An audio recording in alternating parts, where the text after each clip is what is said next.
without further ado, I want to thank Belle Zars and Katie Adams for doing our talk today. I'm really excited to be here and to hear all about this amazing exhibit and amazing collection. Thank you. Thanks.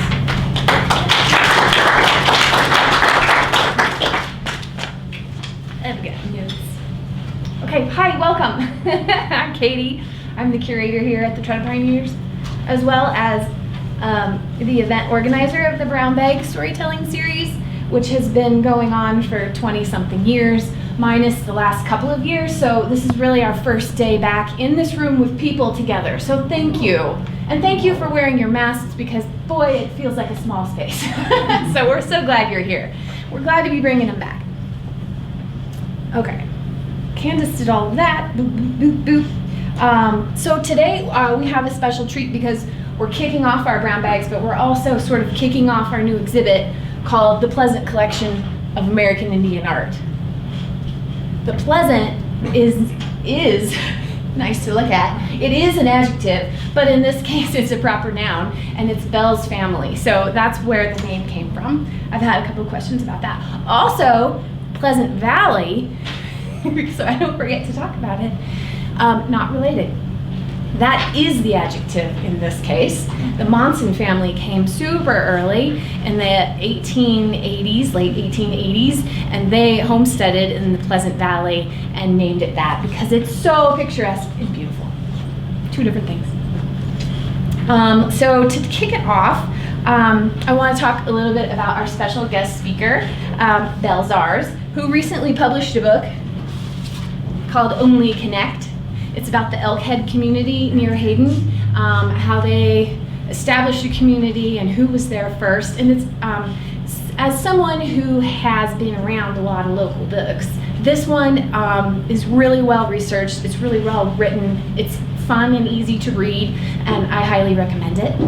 Because there's so much lovely history in here and it's its own story separate from today's story, Belle, and I twisted her arm, has agreed to come back for another brown bag on August 26th. we have to remember that. On August 26th. So you can buy her book today, and you have 2 months to read it, and then you can come back and be part of that conversation. It helps, but not recommended. I mean, not required, of course, just recommended. You're welcome. You can have her sign one today. So we are talking about kind of why the Trout Pioneers Museum has this collection. Those are some of our most frequently asked questions. Is you guys seem to be a museum of Steamboat Springs. Why do you have Indian Southwest art? I'll tell you. The Trout Pioneers Museum was founded in 1959, and at this time we were the only museum in Northwest Colorado. Now we're fortunate to have the Museum of Northwest Colorado in Craig, the Hayden Museum, Oak Creek Museum, and other historical organizations throughout the county. But at that time, which was relatively early for us, 1959, the Trout Pioneers was organized and established and opened. The initiative of the organization was to preserve, save, exhibit, honor the pioneer, thus the name, history of the region. But with this gift of the Pleasant Collection, only 2 years after our founding, the word pioneer history quickly also included Native American history. So Native American arts has been part of the majority of our history since its founding, but we maintain the original founder's title, Trout Pioneers, or name. Side note, because it's important to mention, these should just go to the next. There it goes. You don't need to read them, but you may read this. Just a side note, when we're talking about Native American cultures, the museum has gone through the NAGPRA process. We are due for a check-in again. In fact, you could probably check in every year because as members and people and attitudes change, so may be how tribal members perceive your collection. So you can never do too much, and we're always due for another one as that's the world we live in.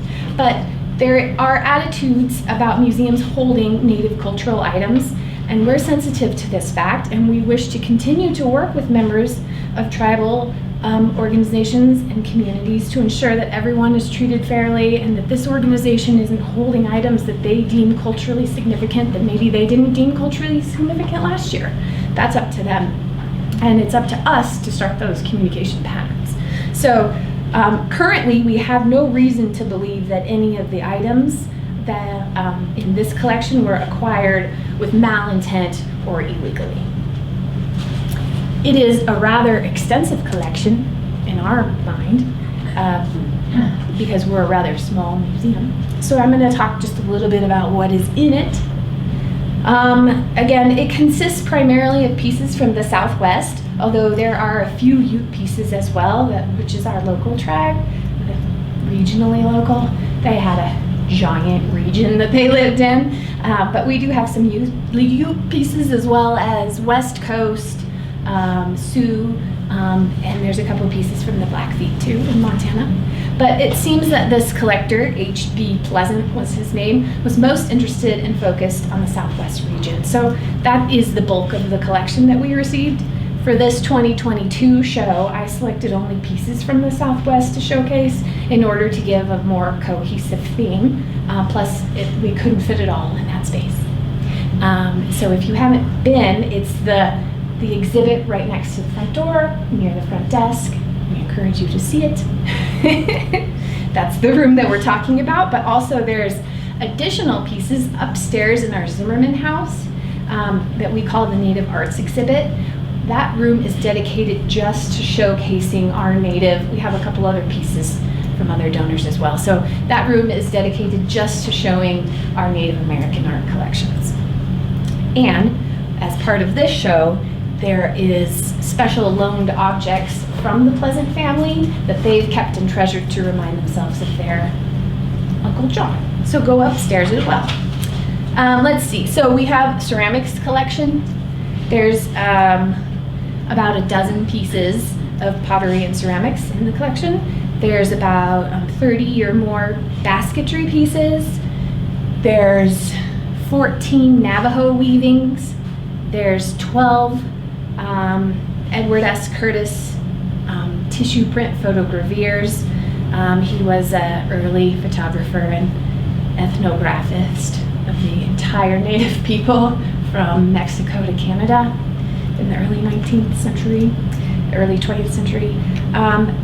The Edward S. Curtis, aside from one, are not on display for this. They were recently displayed at the Steamboat Art Museum from December 21 to April 22, and so they're taking a little rest, getting some conservation treatments, and also they're big. They take up a lot of wall space. So they're taking a break. There are about 8 or 12 beadwork pieces, primarily moccasins, but there's also ration ticket bags, a couple of which are on display upstairs that are amazing, that the family had. And then there's also a few, maybe 6 or so, prehistoric pieces that predate all of this collection. We also have a Ute cradle board as part of it and a Pawnee drum. So how large was the collection ever at one time before it came here? We're not sure.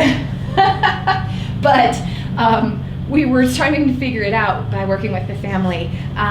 But we have determined that it's safe to say it was the largest collection of Native American things in Northwest Colorado. No one else was doing this type of collecting to this extent.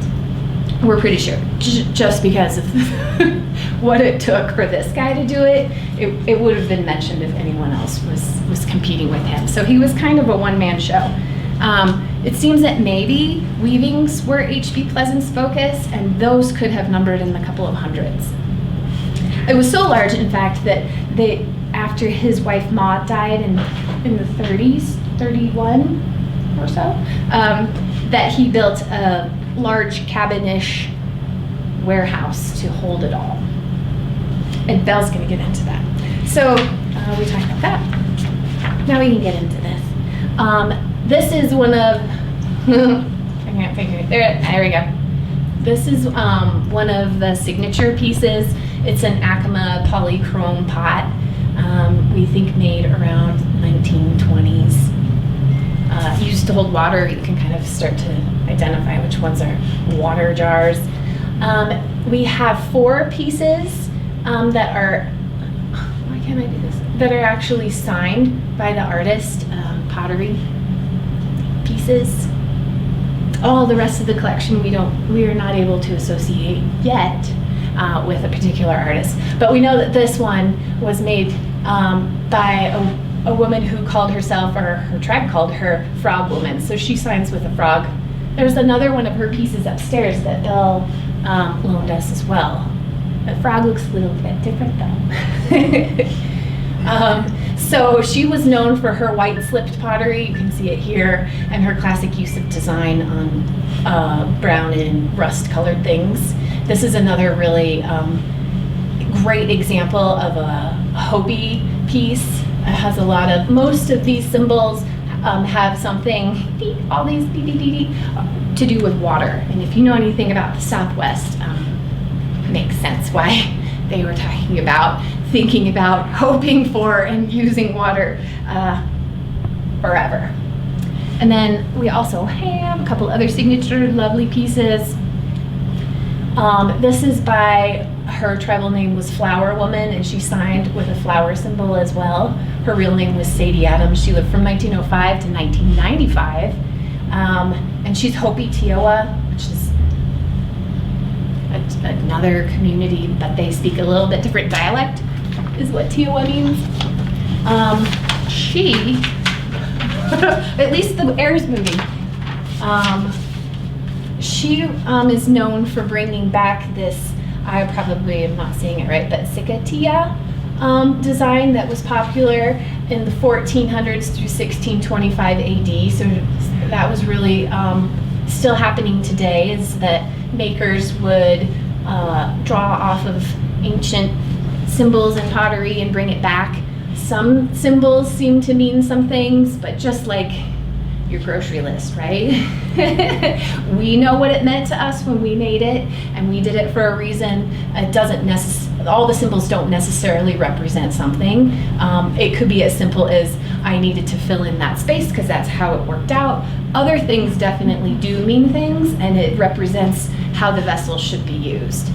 So for makers to understand their traditions, their markings, and their own particular style is really important. We might not be able to understand it all though, because just like art today.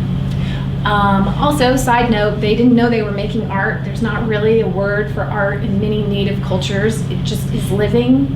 If you're going to make something, make it with purpose and beauty. And so they didn't set out to be artists and makers. They were just making things to be useful and, inspired their makings by doing it well.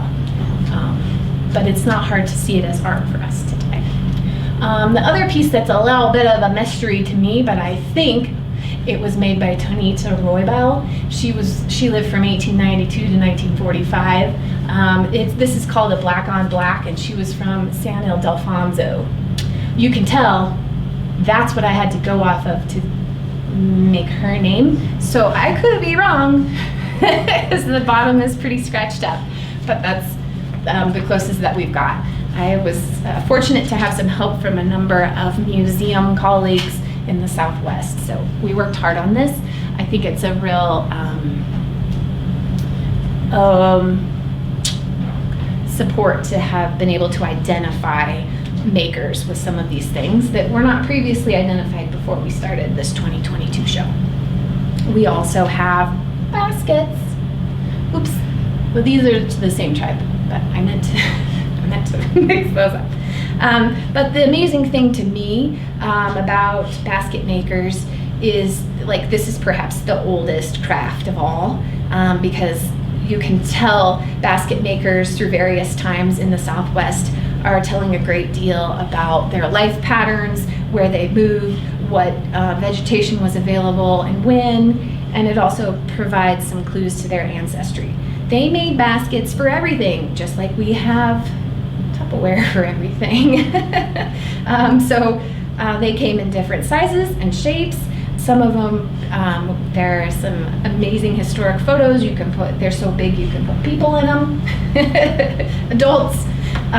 So enormous baskets for carrying things, flat baskets for serving food, or different slightly shaped baskets for corn, pollen, beads, all different shape for those.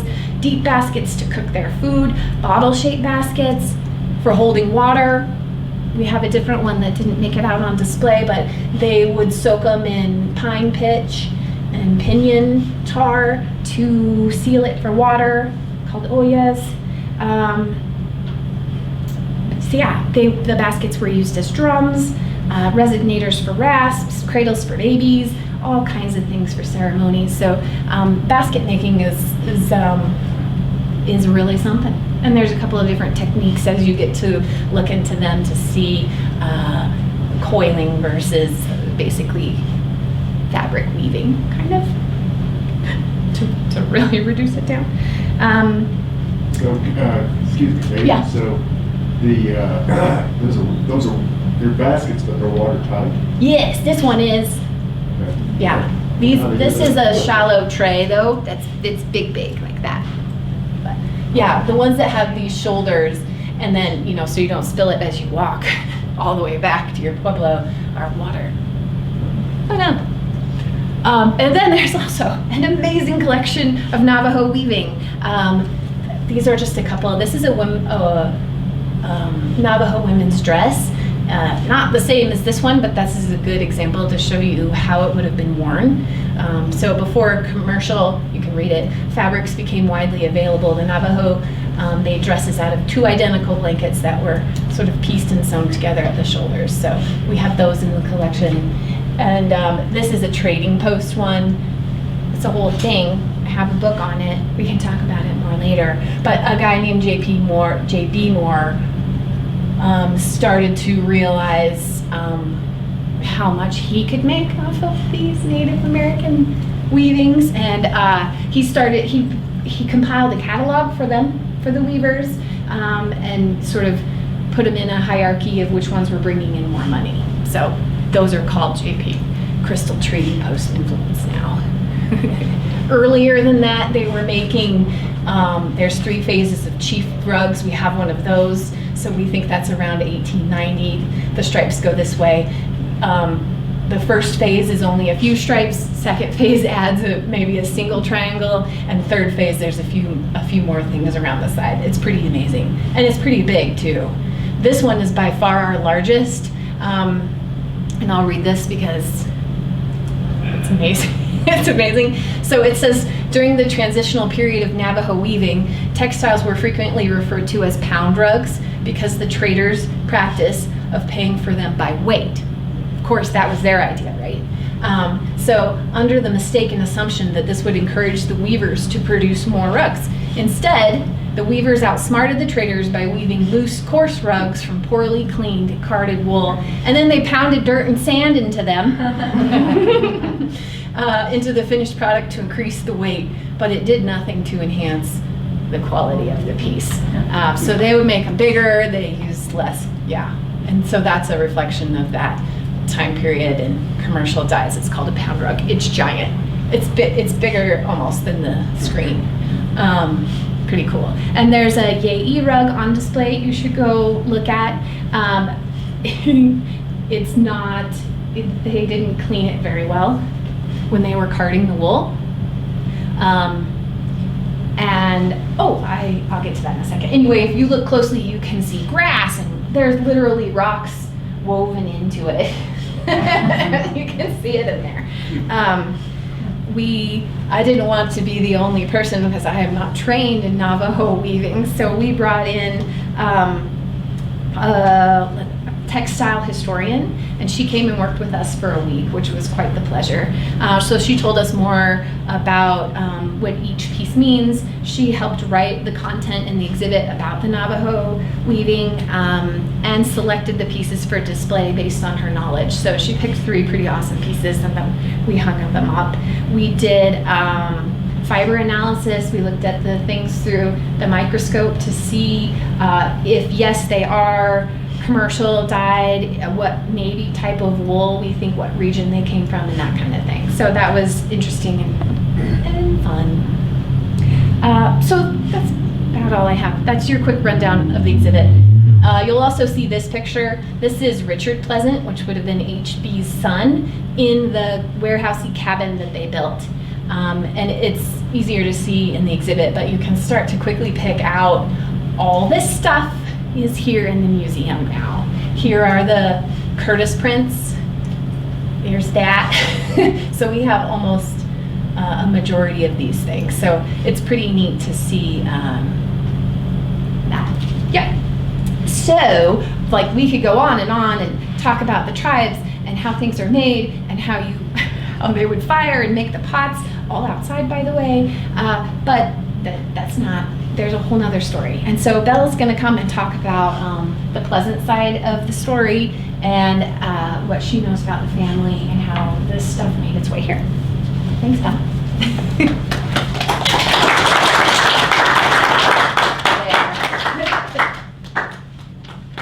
There's a couple other slides, but those family photos. But Yeah. So, yeah, where to start? My Uncle John is, as he was referred to, because he was many people's uncle, but he was my mother's uncle. So my grandfather, Ferry Carpenter, and you saw the little donor thing. That was reluctantly, but I'll get into there later, how that all transpired, because I was old enough to see that happen. But he married Eunice Pleasant. And Eunice Pleasant was the only girl in a family of a huge number of boys. So we've got Floyd, Ralph, Hugh Bronson, HB, here. He was kind of in the middle. Carl, then came along Eunice. And then there's a little gap, and then there's Robert, and then there's Joseph. And then their mother died. And so who took over but Eunice? So she was pretty much the hub of the family, and that's how she ended up in Northwest Colorado, because her brothers, Floyd and Ralph, had gone to Craig, and then Hugh Bronson, Uncle John. I think I'm just going to call him Uncle John, if that's okay, because that's how I know him. But anyway, he'd gone to Maybelle, and she actually had a job in Tulsa teaching English, and she was sort of doing a little victory loop by going to see some of her brothers before she moved to Tulsa to stay with Carl, her another brother, the younger brother.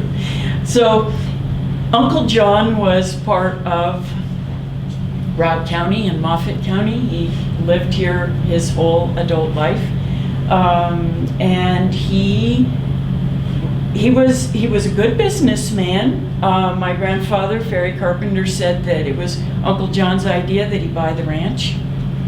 And people think, the Carpenter family, they had that ranch, or it must have been like some trust fund or something, and they got it. No, Grandpa was the kind of basically tenant farmer on that ranch for 20-some years, from the 20s into the 40s. It was owned by the Colorado Anthracite Company, because they intended to mine the coal underneath the ranch. So one story that has always been attributed to Uncle John was he came in one day and said, I heard they're going bankrupt, Ferry. Why don't you see if you can buy the ranch? And you might get them out of trouble, and you might be able to stay here.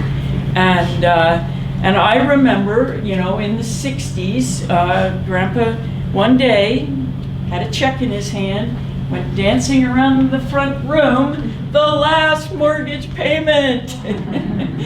Thank you, Uncle John, for the idea. He was a beloved member of our family. I think he was my grandmother's favorite brother. He was certainly my mother's favorite uncle. There are so many stories about Uncle John. I can say that one of the lessons that is part of an Uncle John story is that he thought for himself and he acted for himself. And in a small town, there's a certain amount of fearlessness that goes with that. So his collection and his collecting was not typical Hayden, Colorado behavior. It wasn't the way someone who ran a Texaco gas station or the Maybell Mercantile before that, and had some hired people, but changed tires and did the rest of it, was very new about mechanical things, sold gas. Wasn't the typical way that they spent their money, but this was his passion. He got in his car, whatever it was, and he drove, and sometimes he took my mother along with him, and those trips were probably the best times of her life. So, kind, considerate, thoughtful, good listener, and he cared about people, and he cared about the people on reservations, and I have no idea why, right? Most people in Hayden thought the Utes were better off in Utah, and the Navajo were better off in somewhere else. And, if you bring up a Native American person, it would be, using the word squaw, right? And there were some intermarriages that were frowned upon, in West Route. I don't know about Steamboat. When my mother married a man who was from the Tiwa Pueblo group and perhaps had a father from Mexico, that was not really, people whispered wetback behind our backs, right?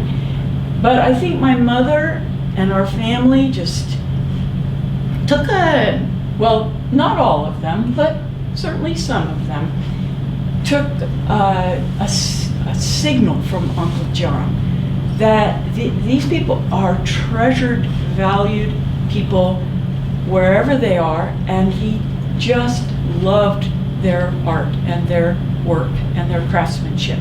And at least the stories from my mother were they didn't go, they obviously stopped at trading posts and so forth, but they also went to families to buy stuff, to say, how are you doing? To maybe bring something that I know Pete Pleasant has a story about Uncle John bringing a battery down to somebody who needed a battery. And, did he trade for a rug and a battery? Well, I don't know, but, he loaded up a battery in Hayden and drove down to somebody and brought him a battery. So these relationships, as I was told, were developed over decades. He knew people, he went places, he found his friends, and he talked to them about what they were making and what they were creating and what they needed, and then he brought things back to Hayden. It's kind of bizarre. He folded up rugs and wrapped baskets and pottery and jewelry and brought it back to Hayden. So that picture there, that building is still there. It's right below the water tower in Hayden. Right now with all the leaves on the trees, you probably might not see it, but it's still sitting there. And it was bought by actually my mother, went after Uncle John had died and after Richard Pleasant had died. My grandfather was the executor. So this is where I'll get into a little. Ferry Carpenter was not a sentimental person. He was also not someone who I would say could look at something other than a Hereford cow or bull and feel a lot of sentiment about it. He liked things that were well done, right? The Rock Schoolhouse was partly his idea. In classical proportions and things like that, and do it right, But if it needed to go, he didn't really worry. In like his own homestead cabin, he'd be like, I don't know, we built that out of aspen logs, you might want to tear it down, I'm not sure, just not sentimental. So when so Uncle John died in '51, and my mother had a nervous breakdown. That was a really terrible, terrible time for her. But Uncle John's son, Richard Pleasant, was in Manhattan, New York. That's where the American Ballet Theater, he helped to start with another person, started the American Ballet Theater. He was a very cultured, cosmopolitan person. He didn't come back to Haiti very often. And if we can go back to that picture, I want to show you something Oh, in the about cabin? those dogs. So I recently learned, so the dogs were actually his partner. He was gay, did not fit into Hayden.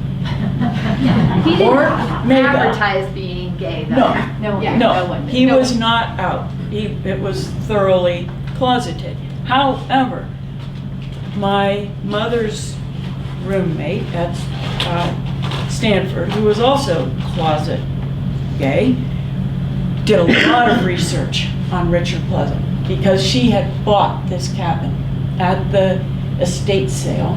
She bought this cabin. And she realized that these dogs were his partner's dogs. They were about a person in ballet, and I can't remember his name, but they'd come out as friends to visit Hayden.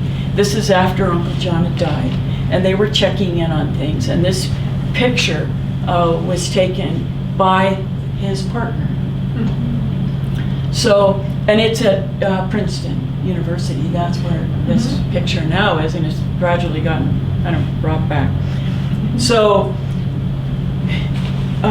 Uncle John had another son, John Joe, who was in World War II and severely injured and never recovered, and as far as family knows, committed suicide in Florida, and also never came back to Hayden. So I see, and he married Maud Marug, who was just a total Hayden community person. She was kind of an amazing. I looked through my grandmother's recipe book, and it's all Maud Marug, Maud, and Mother Marug, which was Maud's. So these people, his wife had died, his kids had flown, gone elsewhere, except, Richard had a long history of asking for money, and that created a lot of tensions in the family.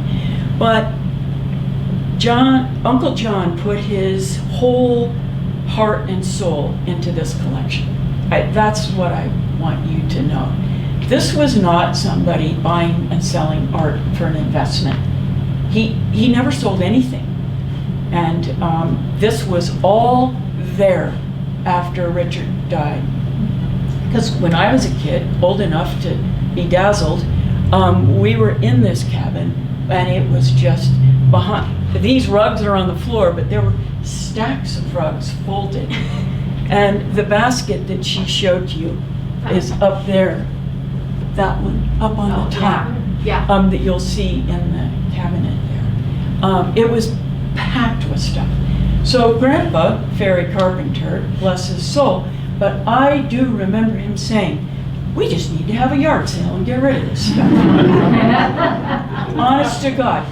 And I think my mother was just saying, are you kidding? He said, this stuff would be good saddle blankets, people can use this stuff on the porch. We could probably sell it for something. And, I hope I'm not over-romanticizing this, but I do remember my mother just having a fit. And she was the only daughter, and she could have one heck of a fit. And she said, no, I am taking the best pieces from this collection, and I'm taking them to Denver to a museum. And that's where Grandpa, who was a friend of Dorothy Withers, right? Very familiar face there, said, well, there's things in the county should stay in the county, by God. And sis, if you want to pick out a few things, go ahead. And I can remember us kids running in and Mom saying that and that and that and that and that and that and quick, because Dad is going to sell this stuff, and he indeed did, and dispersed it. He did ask the Pleasant family descendants in Craig to come and pick what they wanted. He did let my mom take the things that she wanted, and the rest just dispersed. Our stuff all over the place from Uncle John's collection. But that's how it got to the Tread of the Pioneers, which I think should be the Tread of Humanity. I'm just renaming it here on the spot. But anyway, and so that's how Ferry Carpenter's name got on it as a donor. It was reluctant. That's why I use the word reluctant donor. I mean, he was glad to help the museum get going, but he had no sense of the value of this collection. And I think that was pretty much true of many people in the family. It was like Uncle John had, like somebody who has a stamp collection or something, or they just kind of get obsessed about something and they can't get off of it. A little bit like that, right? And then if you did need money and he'd spent it down somewhere, I don't know, it was a mixed thing. So the last story I want to tell you is, I was talking to Katie, and I worry a lot about family members who only want to burnish the reputation of a family member. I don't like that. I'm an historian, I like information and facts. And people will come up to me, oh, you're Ferry Carpenter's granddaughter. And I just gag, really, I have some other characteristics. And I also had 3 other grandparents that, were pretty interesting people, including Eunice. So we were talking, and I was telling her about the sentiment that I felt that I had heard about, and the meaning that this collection had to H.B. Pleasant, and the relationships that he built in these different reservations. And I thought, Belle, are you sure? And then I remembered a set of stories about the Ku Klux Klan. And this is a piece of Colorado history that most people would just rather leave somewhere else. But, the Klan took over Colorado. The Klan elected a governor of Colorado. The Klan went through all of the towns. The Klan controlled the Hayden Town Council. So much so that it fired my grandfather because he refused to join the Klan. And the Klan and the Masonic Temple became almost interchangeable. And Uncle John stood against the Klan, relentlessly, purposefully, daily. And so 2 stories stand out about this. One is just very ordinary. He ran the gas station. He did not like the anonymity of the clubs and the meetings.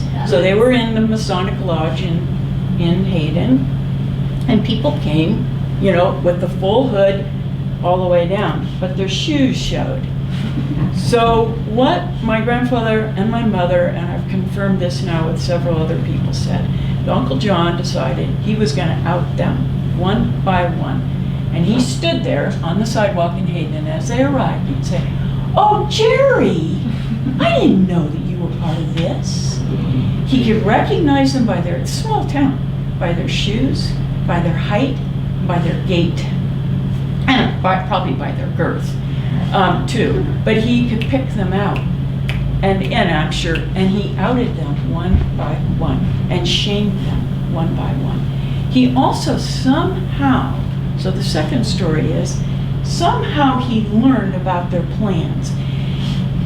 And one of their plans, one of their most, it's just awful to think about, but they decided that they were going to have a convoy of cars go up to Pilot Knob, which is just north of Hayden.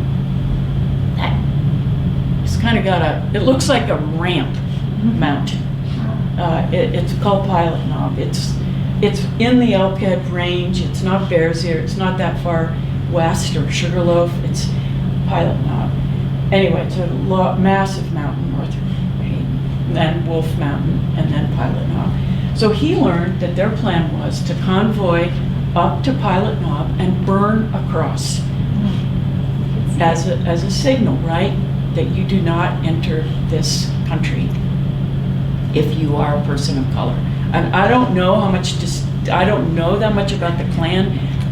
Only to know that they were extremely anti-black. period. I mean, it was like, and this is a town that was pretty integrated. Hayden was. I mean, we had miners, right? There's a whole section of the cemetery that's black. I remember the Foster family as kids, because their father had died in the mine, and Vivian Foster. Anyway, what in the world were they thinking?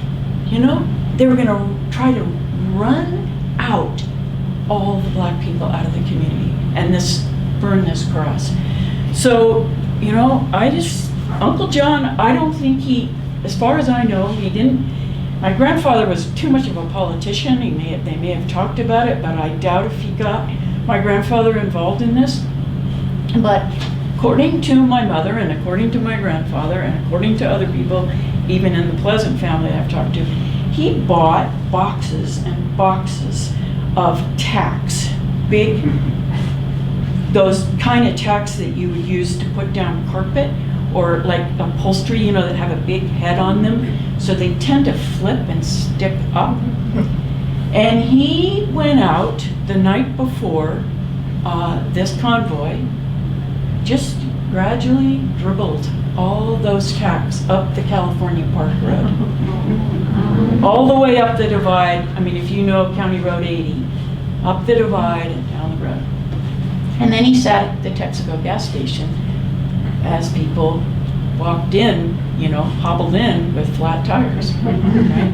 Nobody made it to Pilot Mountain. No cross was ever burned. So, I mean, I don't want to over-romanticize, but this was a person way out of his time and place, right? I mean, he just had his own mind, and he did his own thing, and he believed his own beliefs. And, you know, he might drop by the Congregational Church, but if everybody's singing one direction, Uncle John generally went off in a different direction, and had some humor with it.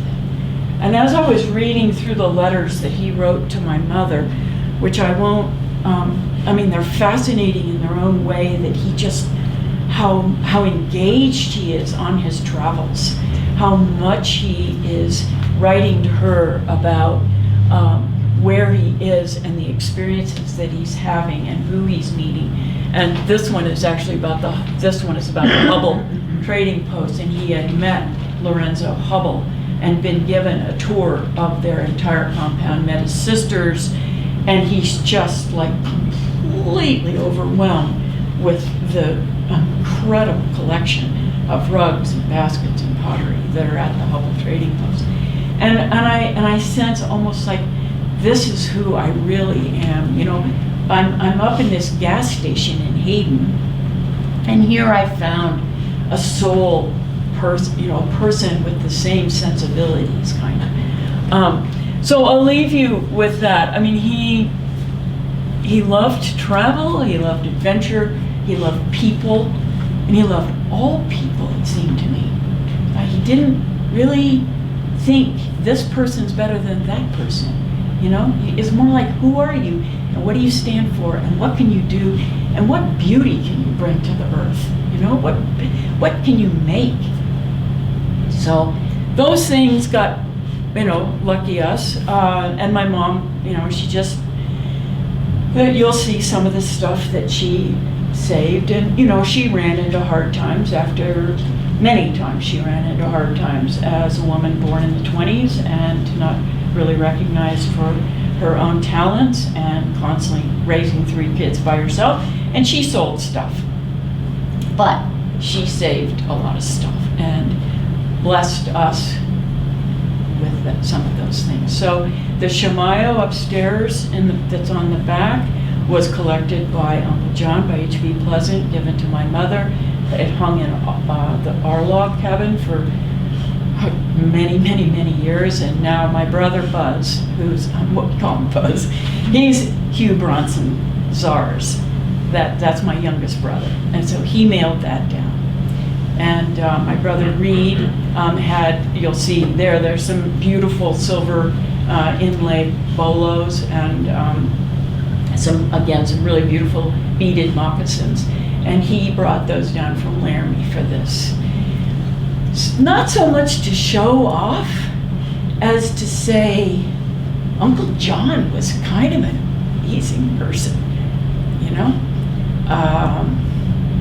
He had a huge effect on us, and I hope he has an effect on others to appreciate the people and their art. You know, it isn't to grab something and to make some money off of it. It was to honor it. So, you know, that's it.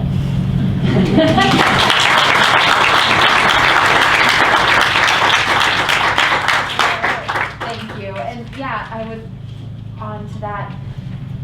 We wanted to give the Pleasant family an opportunity to showcase pieces, but also I didn't even know they were collecting jewelry. But mostly it was, let's bring it all back together. All the things we know about, let's put them back. And so that's kind of what the Pleasant collection show for 2022 is let's all get together. There's a few things from the Pleasant family and Craig and bring this collection back that has been dispersed for a little while, a little long while. Yep. The I was other 8 thing years old. that maybe Belle could talk to before we take a couple of questions is there are other exceptionalities to this family that has blown my mind. HB and all of his brothers and sister, this is the 19 teens, were college educated. That is amazing. And that type of higher education, I mean, Richard went to, and so did Ferry, went to Princeton. Belle went to Harvard. Where did your brothers go? Like this, Ivy League education has stayed from the 19 teens, and that is exceptional. Yeah. You Well, want to and speak you to that? can, yeah, I mean, Eunice was was the sister who became the mother, who became the person who made sure that every single person in her family, all these billion brothers, that's a lot of brothers. I had to go last night and look up and make sure I had all their names, because I couldn't even remember all of the brothers.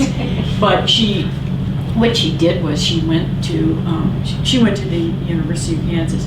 She'd go a semester, work a semester, go a semester, work a semester, put herself through and help her brothers also go to college. So yeah, being educated, and very important, not just for getting a job, but for being a real thoughtful person, I think, or being exposed to something beyond.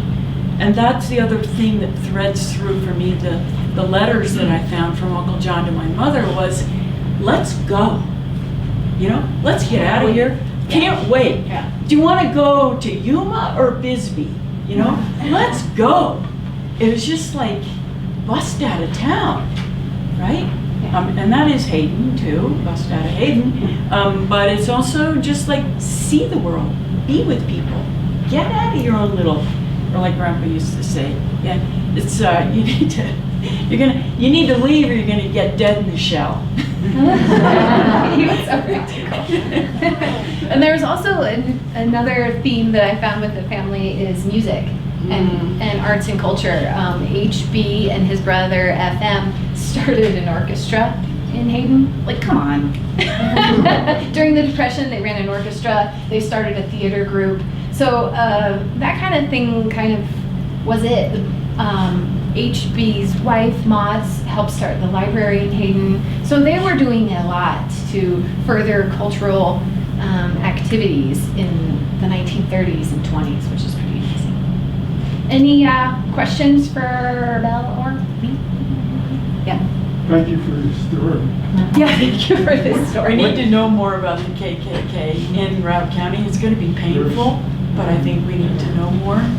What do you know about your uncle's relationship with the First Nations people that he was talking about? Well, one of the frustrating things about Hugh Bronson Pleasant is he wrote letters in this, flying scrawl. He didn't write anything else. We can't find anything. Like, I was like, can you get the Pleasants and Craig? Do they have any ledgers? Are there any journals? Are there any letters? Nothing. And I was, digging through stuff, and everybody's writing my mother condolences after Uncle John died. And John Joe, the youngest son, the youngest brother of HB, says, we've been searching for a photograph. I think the last picture we took of him was 40 years ago. Yeah, that one. That's The one guy photo just we have. flew under the radar. He did not leave a lot of documentation. And you can go through the Colorado Historic newspapers, and every once in a while you see John Pleasant, this, that, but it's minor things about the gas station or something. I don't know is the answer. Yeah. I mean, I can infer from the stories that I've heard. I can infer from a story that actually I was just told. The woman who owns the logged warehouse cabin now in Hayden is Bern Giannini's niece, who went to Stanford with my mother. Okay, so I was asking her, what did you hear about HB? And she said, oh, I remember they took this, he encouraged Roz, my mother, and Bern, her aunt, who never married, the lesbian one, who, came out of the, anyway, worked on this, to go drive around the country after you graduate from college. And he loaned them a car, and they took off, and they made this huge loop. I mean, they went all over the place. And Bern bought a beautiful rug that I tried to get them to, because HB had been part of that. But they broke down on somewhere near, I'm trying to think, it was somewhere around Four Corners. And somehow HB said, oh, talk to so-and-so on the reservation, he can fix that. He just had all these deep connections. And those were stories that my mother told. When they went on trips together, they went to see people. Right? They didn't go to dealers. They went to see people and talk and sit and be with people and learn about what they were doing. So from that and from, it's like an accumulation of stories. It's not fact. But I think he had pretty close relationships. Respect, a huge amount of respect. But I hope I'm not over glorifying things. But I try to go find the evil and the bad, but I really am not on him. Did Uncle John ever marry? Yes, Yeah. Maud Marug. Maud. Okay. Yeah, Maud Marug. So he had two sons, one of whom was just so injured in World War II, Okay. never recovered. And then Richard, who is just, a flamboyant gay guy in Manhattan, not in Rock County. So he had a patient wife while he was gallivanting around. And a very artistic wife. But I don't know much about Maud. Okay. She died in 31, so yeah, a long time ago. And HB died in 51. Yeah. Car accident. He would spend the summers in Montana at the Blackfeet Reservation. And then his son Richard died in 61, the same year the collection came to the museum. It was a long time to look back. A lot of years. And neither of them had any children. Right. So there are no descendants of Hugh Bronson Pleasant. Yeah. Other than, people like me, nieces, nephews, great nieces, great nephews. Yeah, I was wondering how far west, north, south they went, with visiting the different tribal. They were going into Mexico, and all the way up into in northern Montana. Yeah. I mean, they drove In California. California. I mean, he just loved to drive. When I asked my brother, like we had heard stories of this, he had a wreck, a one-car wreck in January. And now, because my daughter goes to college in Dillon, Montana, I know exactly where that wreck was. Really? And it's horrible. It's one of those places like Muddy Pass or something. The snow comes in like this, and he was driving in January. and at night, And and probably like a Model A or something. probably slid off the road and died there, yeah. So, and the coroner's report is just this one beautiful ring, which I hope Pete and Pam Pleasant had, but a big turquoise ring. That was all that the coroner sending back to Hayden. Oh. Yeah, but it was kind of cool to see that was the one thing he had with him at that time.